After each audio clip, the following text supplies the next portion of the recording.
ஹாய்ங்க, இது 100 டே 100 வீடியோ சேலஞ்சில் டே 5ங்க. இன்றைக்கி வீட்டுக்குள்ளே கிடையாதுங்க, தோட்டத்துக்கு வந்துட்டோம். ஸோ காலையில் எழுந்திரிச்சு இந்த சூரியன், இந்த பனி மூட்டம் எல்லாம் பார்க்கவே ரொம்ப நாள் ஆயிடுச்சுங்க.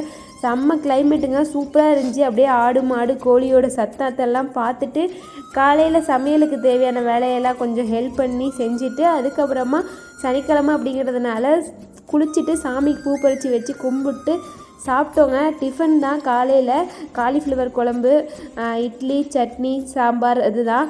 ஸோ சூப்பராக இருந்தது. சாப்பிட்டு அதுக்கப்புறம் கோழி வந்து கத்திகிட்டே இருந்தது. என்னடா அப்படின்னு சொல்லிட்டு போய் பார்த்தா முட்டை வச்சுட்டு அது கத்திகிட்டு இருந்தது. கோழி எப்பயுமே முட்டை வச்சுட்டா உடனே வந்து கத்த ஆரம்பிச்சிடும். ஸோ போயிட்டு பார்த்தா நல்லா சுட சுட இருந்ததுங்க. அப்புறம் அப்படியே பால்காரங்க வந்தாங்க. அவங்க பால் பீய்ச்சறதெல்லாம் பார்த்துட்டு அதுக்கப்புறம் துணியெலாம் இருந்தது, எடுத்துகிட்டு போயிட்டு தொட்டியில் தண்ணி போட்டு விட்டு துணியெல்லாம் துவைச்சி கொண்டு வந்து காய வச்சுட்டு அன்றைய வேலை முடிஞ்சிங்க. வீடியோ பிடிச்சிங்கன்னா மறக்காமல் லைக் பண்ணி கமெண்ட்